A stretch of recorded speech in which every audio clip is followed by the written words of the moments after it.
বিসমিল্লাহির রহমানির রহিম। আসসালামু আলাইকুম রহমতুল্লাহ। আর সুলতান ফাউন্ডেশনের পক্ষ হতে আমার এক ভাই হত দরিদ্র, ওনার চোখে অপারেশন করতে অনেক টাকা দরকার, চক্ষু প্যারালাইসিস হয়েছে, তো ওনার অনেক টাকা দরকার। ওনার কয়টা জানি বললেন 70,000 টাকা একটা ইঞ্জেকশনের দাম, একটা ইঞ্জেকশনের দাম 70,000 টাকা। তো আমাদের তো এখন ওরকম সামর্থ্য হয় নাই যে ওনারে আমরা 5,000 টাকা কিংবা 10,000 টাকা দিয়ে হেল্প করবো। তা আমাদের ওনারে আমি উনি অনেকদিন ধরে বলতেছে, তা আমি বললাম যে আমার কাছে তো আপাতত টাকা নেই, তা আমার কাছে এই মাসে কালেকশন হয়েছে বিদায় আমি ওনারে ডাকাইছি। তো আমরা আপাতত ওনারে কিছু অর্থ দিতেছি।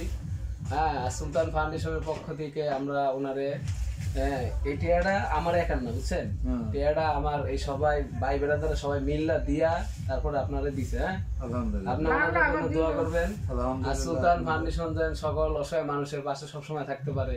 হ্যাঁ, আপনারা আমাকে যেভাবে সাহায্য সহযোগিতা করছেন, আমি যেন ওনারা হিসাব আর বেশি দেওয়া দরকার ছিল। তো আমার তো এখন ওরকম ভাবে কালেকশন হয় নাই, হইলে আমি ওনারে আবার, যেহেতু ওনার অনেক টাকা দরকার। এর আগে আমরা ইন্দু বাইরে দিছিলাম, ইন্দু বাইরে আমরা 2500 টাকার মতন দিছি। হ্যাঁ, প্রথম 500 টাকা গাড়ি ভাড়ার জন্য দিছিলাম, আর পরবর্তীতে আমরা 2,000 টাকা দিছি। তো ওনারে আমরা চেষ্টা করবো আর একটু বাড়ায় দেওয়ার জন্য। হ্যাঁ, যদি আমার সামর্থ্য হয় আমি ওনাকে দেবো ইনশাল্লাহ। আপনারা আমাকে সাহায্য সহযোগিতা যেভাবে করছেন এভাবে করবেন।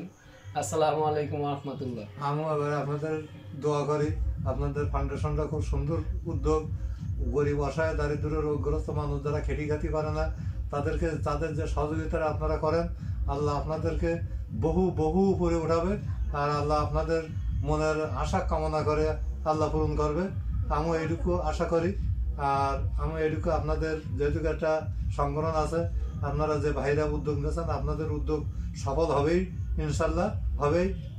আমি সামনের মাসে হাতে আল্লাহ যদি আমার নিয়ে যায়, আমি হাতে আবার ওই আমার চিকিৎসা হচ্ছে, আমি হচ্ছে এখানে ওই ইমার্জেন্সি হসপিটাল, চক্ষু হসপিটালের যে পঙ্গু হসপিটাল আবার সাইড 6তলা চক্ষু হসপিটাল, আমি ওইখানে ট্রিটমেন্ট নিই 2010 সালের থেকে। আমার এই রোগ 2010 সালের থেকে আমি 5 বছরের মতন ইন্ডিটাল বারান্দায় পড়েছিলাম, আমি চলতে পারতাম না। ওইখান থেকে এসে আমি 2010 সালে প্রথমে একটা ইঞ্জেকশন দিয়েছিল, সেটা দেওয়ার পরে আমি 2-3 বছর আবার কাজ কাম করি, সংসার চালাতাম।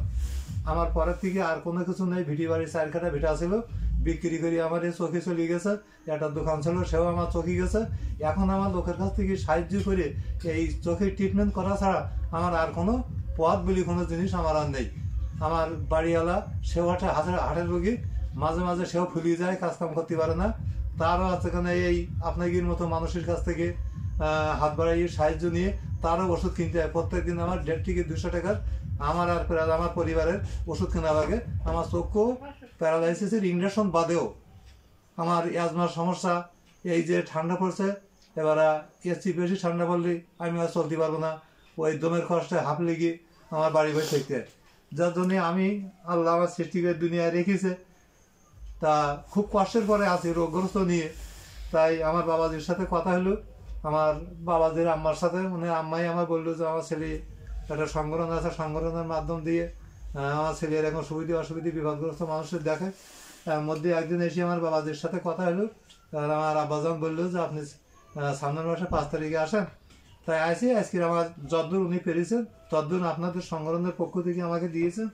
আর আপনাদের কাছে আমার অনুরোধ, আমি সামনের মাসে আল্লাহ যদি আবার নিয়ে যায়, আমি যদি যেতে পারি, তাই যদি কিছু পারেন আপনারা সবাই আমার জন্য একটু সহযোগিতা করবেন। ধন্যবাদ, আসসালামু আলাইকুম। আমি আপনাদের আরো 400 টাকা দিলাম। হ্যাঁ, আপনারা আহেন। হ্যাঁ, 500 টাকা নাই আমার কাছে, 400 টাকা আমরা ওনারে আপাতত এই পর্যন্ত দিছি। আমরা কালেকশন হইলে আমরা চেষ্টা করবো যে ওনারা একটু বেশি দেওয়ার জন্য। আপনারা আমার সঙ্গে থাকবেন, সাথে থাকবেন। আসসালামু আলাইকুম রহমতুল্লাহ।